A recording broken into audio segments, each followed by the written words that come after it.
Howdy folks, welcome back to Shallow Pocket Takers. Today we're going to clear out some of this brush. There's a pine tree back in there that I need to get a bigger cage around, and I need to cut some of this stuff down around it.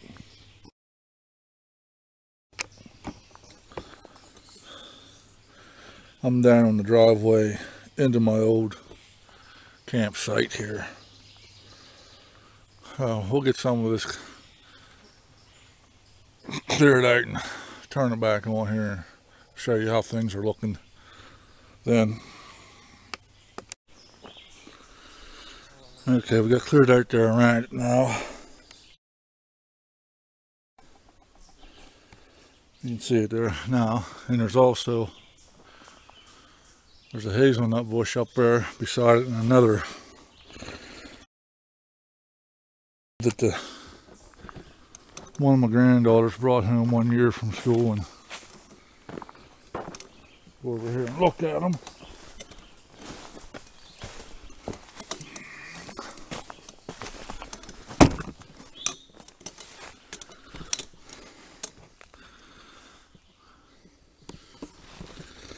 Which I didn't get everything completely cleared out and all, but there's a hazelnut bush up there. I don't know if you can tell where it's in the cage at. And there's another cage there.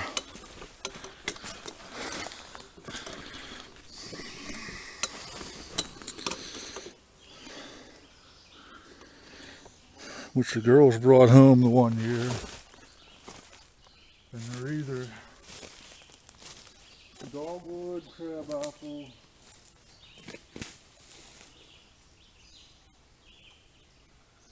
and I don't really know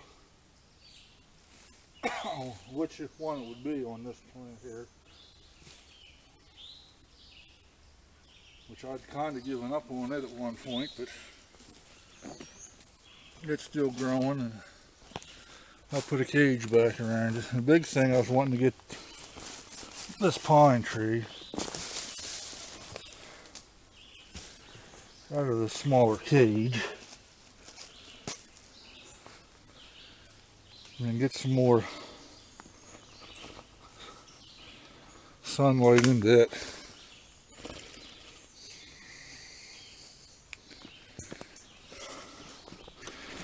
And back here,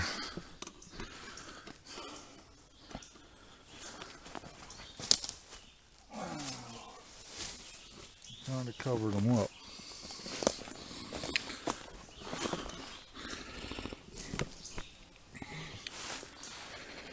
A couple little oak trees coming there,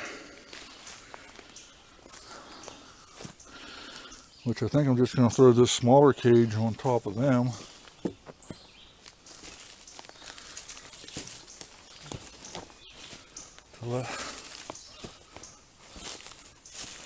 To let one of them try and make it here.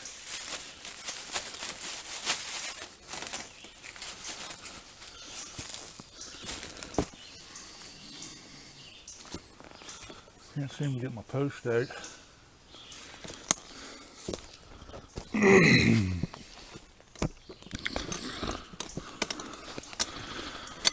Well, I got a bigger cage to put around that pine tree now.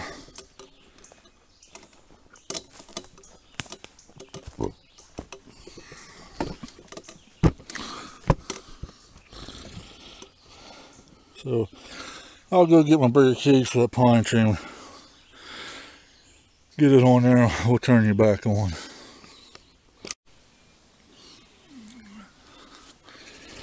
Okay, we're right here behind this pine tree. It's right in here. We cleared out this corner. Up through there is something I cleared out like 2 years ago. There's, I don't know, 3 or 4 hazelnut bushes up through there, and there's a white oak that I planted. I need to go through and clear it out again. The pine tree and the hazelnut right there. in the background, and there's another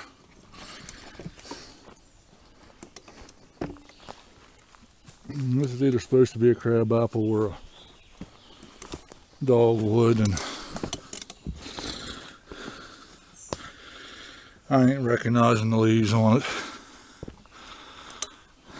All I know is it's something different growing up here, so I put a cage back around it. See if I can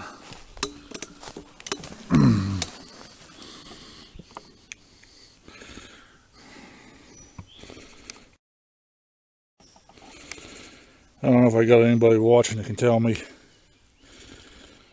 what type of tree or bush that is.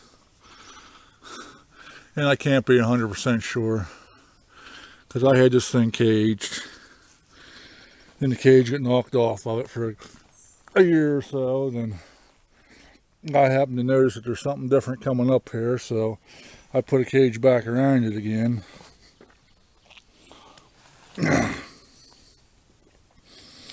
And I'm still thinking that it is either a dogwood or crabapple brought home by one of the granddaughters from school. Now, up through here,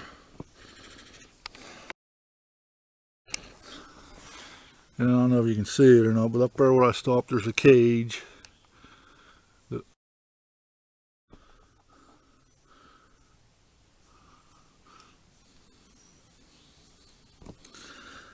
And it looks like it's got some birch in with it, but it does look like there's a hazelnut still in that cage. And then there's another one over here behind this stuff that I have to cut out better, but I wanted to get in here and try and get them some more light here before the summer's over with. It's like this one here, it is definitely a hazelnut. And it's growing somewhat decent anyhow. It's got some small birch in the bottom of it too, it looks like, but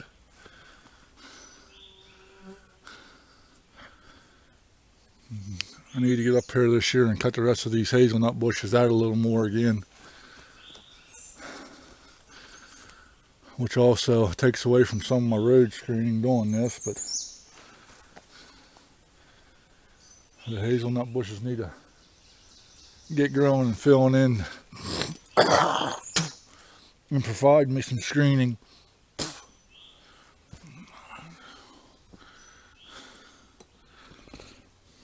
And what's left of my wood pile over here, 7 years ago roughly, when I cut all this off, that wood pile that's laying there, this little bit of sticks, was the whole way down through here, and it was 6 or 7 foot high the whole way down through here. So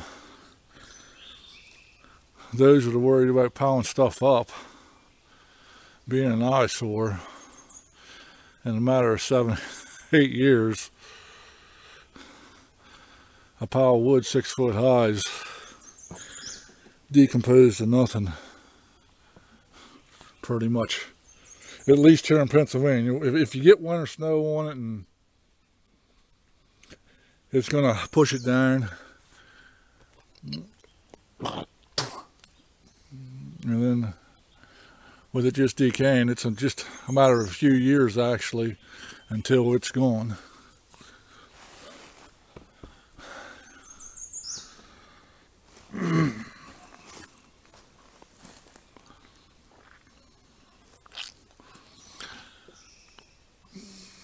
And this is part of my screening, but I needed to get that pine tree out of the small cage it was on that, and I needed to get cut out around it so it keeps growing halfway as decent. It's been there for 3 years, I think now.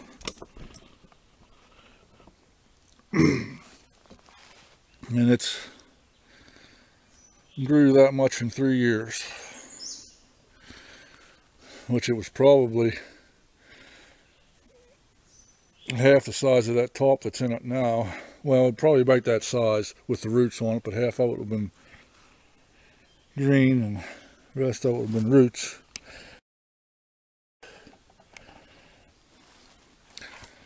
And when you bring them home, or your kids bring them home from school, or your grandkids, and you want to plant them, don't plant them right away, because 99% of them are dried out to where they won't grow. You take it and put it in a cup or a jar of water and leave it sit. If there's any dead roots on it, or busted roots, take them off and leave it sit for a week or so until you see it start turning green at the top. And when it starts turning green at the top, it's got as much water as it needs to start growing again. It'll give you a better chance of growing them if you want them to grow. Because I've done like everybody does for years. I'd take and water them in good when I planted them and try watering them once a week, and they still wouldn't survive. By the time they get to the schools or wherever, business or whatever's handing them out, they're dried out and they're just barely alive. You got to get them rehydrated really good in order for them to grow for you.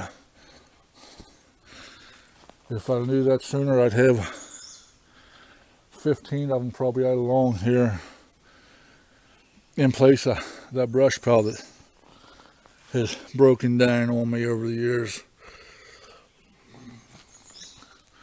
Thanks for watching.